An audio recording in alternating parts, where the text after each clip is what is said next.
می‌بینی ترازو دیگه تکون نمی‌خوره، انگار فریز شده. استوب وزنی اصلا چیه؟ چرا اتفاق میفته؟ انواع استوب وزنی چون کاذب و واقعی داره. دلایل رایجش استوب وزنی توی شرایط مختلف، مثلا کسی که بدنسازی کار می‌کنه، کسی که اسلیو انجام داده، کسی که رژیم کتوژنیک گیاهخواره، هر راهکارهای شکستن استوب وزنی توی شرایط مختلف معمولا بعد از چند وقت کاهش وزن اتفاق میفته. جوری بفهمیم که آقا ما دچار استوب وزنی شدیم یا نه. این یه کاهش وزن خیلی طبیعیه. ممکنه استوب وزنی خود به خود برطرف بشه. یه بار برای همیشه بهترین راه شکستن. سلام علیکم. سلام بر ماهتون خوبین؟ خوشین؟ چطورین؟ دختر من بالاخره نوبت ویدیوی استوب وزنی شد. دغدغه خیلی بهم پیام دادین میگفتین که آقا من با وجود اینکه دارم رعایت میکنم دچار استوب وزنی شدم. خب خیلی جمعه خود دیگه که رعایت نمیکنه خب اون حقشه، ولی اون که رعایت میکنه و دچار استوب وزنی میشه خیلی خوب میشه که بفهمید دلیلش چیه، چون الان کامل براتون توضیح میدم. بفهمید دلیلش چیه و از ریشه حلش کنه تا دوباره براش پیش نیاد. خب من که معرف حضورتون هستم، شکیبا، ترینر و سال آخر دانشجوی رشته تربیت بدنی دانشگاه تهرانم. ساکن تهرانم. اکثرا با پیجم منو میشناسین و مثل قبلی همه چیز راجع به تنبلی تخمدان رو بهتون گفتم، از اینکه چیه و نشونه‌هاش چیه و چجوری کنترلش کنیم و ورزش و رژیم مناسبش چیه. اگه ندیدینش حتما ببینین چون خیلی دوستش داشتم بچه‌ها. همین دیگه، بریم تون سراغ استوب وزنی. سابسکرایب نکردین سابسکرایب خانومم، همین الان لایک کن. قطعا قراره برات مفید باشه. منم دیگه ویدیوی منم قطعا قراره برات مفید باشه. بس لایک کن، کامنت حالا از آخر سر. اوکیه. بریم که شروع کنیم. خب اگه براتون پیش اومده که رژیم داری ورزش میکنی یا نه فقط رژیم داری ولی رعایت میکنی ولی دچار استوب وزنی میشی، یه تایم میبینی آقا با وجود اینکه من دارم رعایت میکنم انگار این ترازوی لامصب فریز شده و دیگه تکون نمیخوره و این نمیره رو مخ، به این میگن استوب وزنی. اتفاق برای خیلیا پیش میاد و میتونه دلایل مختلفی داشته باشه، ولی اصلا چیز عجیب غریبی نیست. کافیه تو ببینی دلیلش توی بدن خودت چیه. الان بهتون دلیل مختلفش رو میگم و با راهکاری که بهتون میدم حلش کنی. همین. حالا اصلا استوب وزنی چیه؟ حالتیه که وزن بدن دیگه تغییر نمیکنه. کاری به سایز نداریم، داریم راجع به وزن صحبت میکنیم. با وجود ورزش و تمرین وزن دیگه تغییر نمیکنه و ممکنه بعد چند هفته یا چند ماه کاهش وزن اتفاق براتون بیفته. خب چرا این اتفاق میفته شکیبا؟ چون بدن ما یه سیستم دفاعی هوشمند داره. خدا قربونش برم یه جوری بدن ما رو طراحی کرده موقعی که تو یه وزن زیادی کم میکنی میاد سوخت و ساز رو میاره پایین و میگه نکنه این بنده خدا فقیر شده، نکنه پول نداره غذا بخوره، نکنه داره توی قحطی به سر میبره. بنابراین من بیام سوخت و ساز بدن رو بیارم پایین که مصرفش کم شه که زنده بمونه، چون هدف بدن ما بقاه.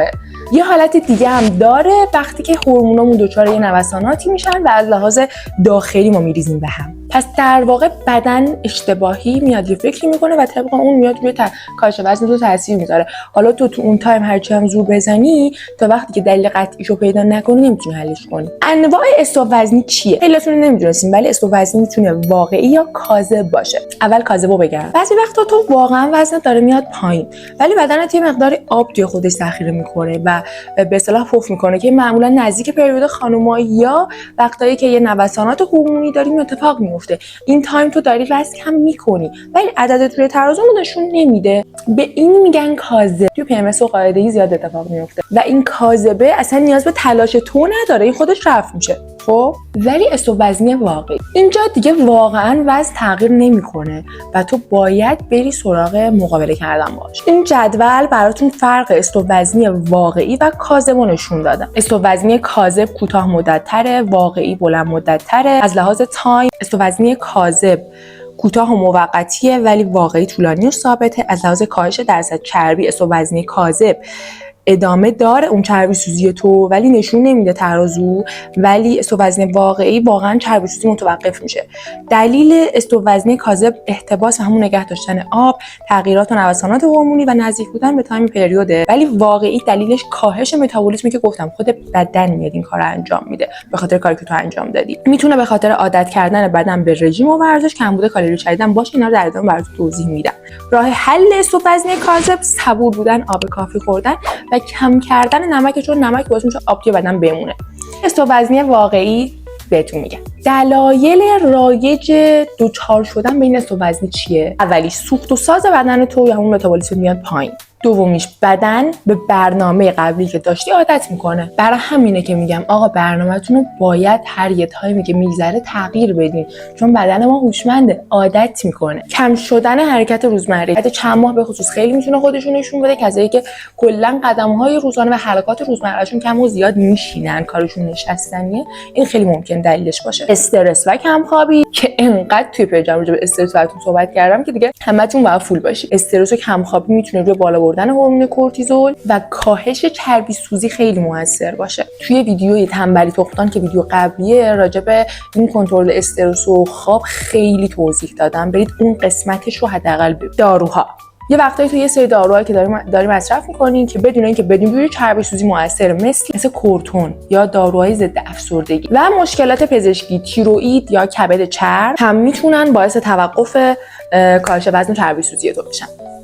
حالا شاید فکر کنی استوب وزنی مخصوص رژیم لاغریه، یعنی فقط کسی که داره لاغر میکنه، ولی نه، حتی کسی که داره وزنش رو زیاد میکنه یا به دلایل مختلفی رژیم داره هم ممکنه دچار استوب وزنی بشه. توی هر شرایطی پس فرق داره. کاهش وزن شایع ترینشه، بله، که اکثر مواقع به خاطر کسر کالری بیش از حد یا رژیمای مسخره اتفاق میفته. افزایش وزن که به خصوص توی افرادی که بدنسازن خیلی ممکنه اتفاق بیفته. عجیبه ولی من خودم توی شاگردام زیاد دیدم طرف متابولیسم بالایی داره. خب یعنی غذا زیاد میخوره ها، ولی بدنش چربی سوزی بالایی داره و نمیتونه اون میزانی که میخواد وزن بگیره. معمولا به خاطر ژنتیک یا تیروید پرکار هم میتونه باشه. توی رژیم کتوژنی اگه چربی و پروتئین به میزان درستی مصرف نشه و بدن به حالت کتوزنیس نرسه، کاهش وزن متوقف میشه.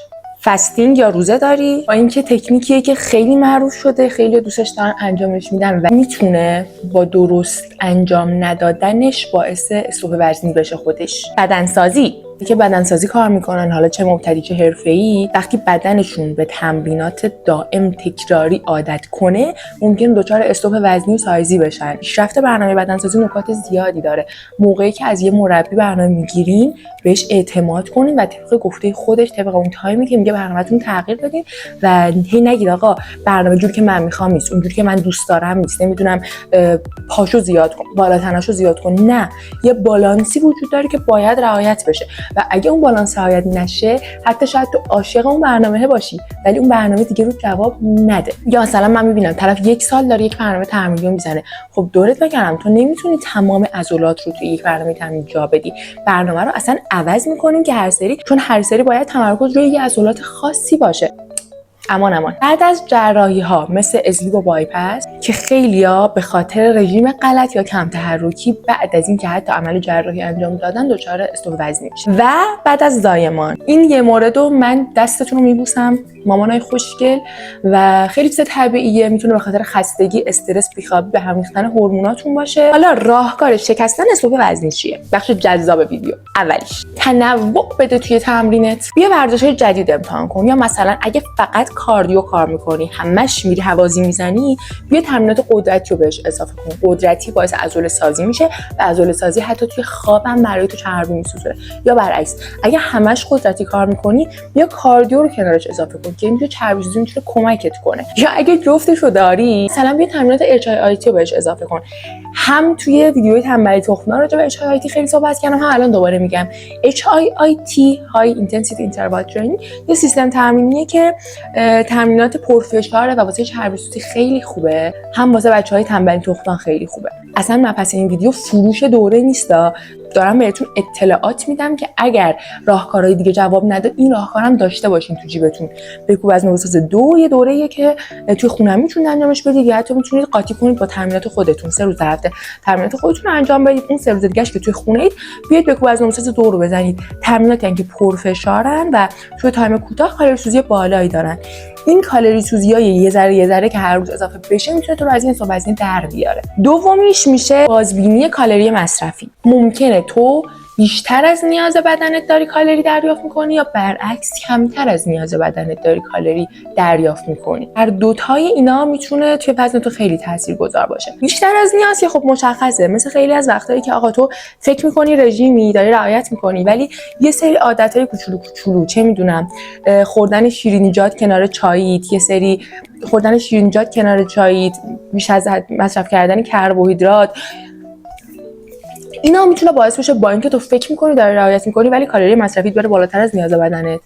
اون یکی حالت هم اینه که کالری زیادی کمتر مصرف کنی که در اون حالت گفتم بهتون وقتی که رژیمای مسخره میاین میگیریم، خیلی معذرت میخوام، ولی رژیمایی که چه میدونم طرف 500 600 کالری زیر 1000 کالری در روز داره مصرف میکنه در حالی که بدنش به 1500 1700 کالری نیاز داره و زیادی توی کسر کالری، بدن میره توی حالت قحطی و میگه تو بدبختی، من باید تو نجاتت بدم. اینجور رژیمای بیش از حد اگزاجره شاید یه تایمی خیلی جواب بده، شاید بگه ولی از یه تایمی به یه استوب وزنی میخوری که حالا بیا و جمعش کن. آروم آروم پیش برین دیگه. همیشه نتایجی که آروم آروم به دست میان خیلی باثبات‌تر و بهتره.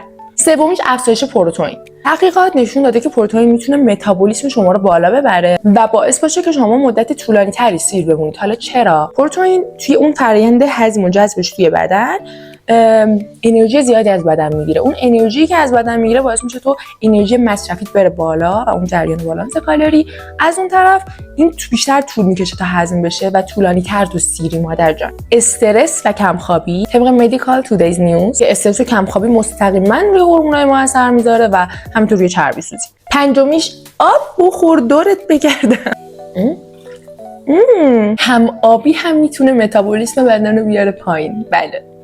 و توی احساس سیر موثر باشه. ششمیش تغییر زمانبندی غذا خوردن با جابجا کردن وعده‌های غذایی و درست کردن فواصل تایمی بینشون، گرسنگی بیش از حد ندادن به خودت توی یه تایمی از روز و از اون طرف حتی یه تایمی امتحان کردن فستینگ ولی فستینگ استاندارد میتونه توی کندن این استوب وزنی موثر باشه. آخریش چکاپ پزشکی. مشکلات تیروئید و کبد چرب چیزایی نیست که تو خودت بتونی تشخیصش بدی. پس اگه یه چکاپ پزشکی بری میتونم دکتر خانمتون بهت بگه که آقا تو مثلا فلان هورمونت فلان جات مشکل داره و شاید با یه تایم استفاده کردن دارو یا رعایت کردن یه سری نکات حل بشه.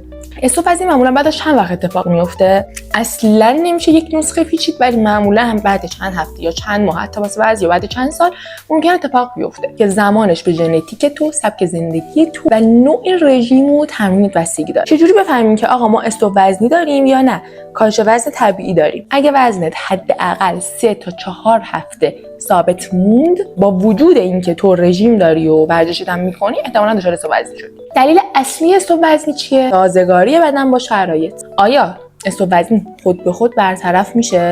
بعضی وقتا آره، ولی اگه کاذب باشه، واقعی باشه، معمولا طرف باید یه تکونی توی تمرینش یا رژیمش بده. حالا اگه همه مواردم نمیتونه رعایت کنه، چه میدونم خوابشو نمیتونه رعایت کنه، ولی میتونه رژیمش رو درست کنه، میتونه بیاد تمرینش رو یه دستکاری بکنه یا برنامه جدیدی بگیره که یه ذره بیشتر بهش فشار بیاره، میتونه درستش کنه. بهترین راه شکستن استوب وزنی چیه؟ بهترین راهی وجود نداره. طبق اونایی که بهتون گفتم باید ببینید شما کدوم مورد رو دارین رعایت نمی‌کنین که داره باعث استوب وزنیتون میشه و همون رو حلش کنین. این میشه بهترین راه برای شما خانمی. اینجا میخوام یه چیزی بگم که خیلی مهمه. اینجا یه ویدیو مخصوص کسایی که ورزش میکنن و دچار استوب وزنی شدن. اینا همیشه به شاگردای خودم میگم اگر که ورزش حرفه‌ای میکنید و دچار استوب وزنی شدید، نظر من اینه که یه تایمی بیایید ببینید شیپ بدنیتون تغییر میکنه یا نه. مثلا من در طول 1 سال روی 70 کیلو بودم ولی از این شدم این. خب چرا؟ چون عضله که میسازی وزن عضله خیلی بیشتر از وزن همون قدر چربیه. خب براتون اینجا عکسشو میذارم. واسه همین تو داری چربی میسوزونی، عضله میسازی ولی وزنت ثابت میمونه. پس اینجا باید بیای به بدنت نگاه کنی، ببینی حجم عضله‌اش بیشتر شده، سایزاش تغییر کرده. اگر آره یعنی تو اتفاقا داری راهو درست میری و خدا رو شکر کن بابت اینکه وزنت استوب شده. و کلا اگر ورزشکار حرفه‌ای هستین سعی کنید زیاد به وزن اهمیت ندین، چون برای ما سایز مهمه، برای ما عضله مهمه، شیپ بدنی مهمه. وزن تو چی می‌خوای بری چیکار؟ می‌خوای بزنی رو پیشونیت؟ از کجا می‌خوام بفهمم تو چند کیلو دورت بگردم؟ می‌خوای بنویسی وزن تو؟ ها از کجا می‌خوام بفهمم تو چند کیلو؟ بدن تو نگاه میکنن، خودت هم بدن تو میبینی. خب در کلام دارم ویدیو به دردتون بخوره، حسابی بیام ببینید آقا نتیجه گرفتیم، برامون یه فایده‌ای داشت. بگین که دوست دارین ویدیو بعدی راجع به فستینگ باشه، تمام نکات فست کردن، انواع فست کردن، اینکه چجوری فستینگ استاندارد بگیریم که نتیجه بده رومون. چون فکر می‌کنم کسایی که دچار استوب وزنی شده باشن خیلیشون ممکنه با فست ازش در بیان، ولی یه فست استاندارد بدون اینکه برید کلی پول رژیم‌های فستینگ بدید بهتون یاد بدم تکنیکاشو. اگه موافقید حتما توی کامنت بهم بگین. سابسکرایب که کردین ان شاءالله، لایک هم که یادتون نمیره. لایک‌ها خستگی ویدیو گرفتن و اینای من قشنگ در میاره ها. کلی دوستتون دارم. ویدیو رو بفرستین برای هر کسی که می‌بینین دچار استوبزنی شده، ممکنه به دردش بخوره. همین دیگه.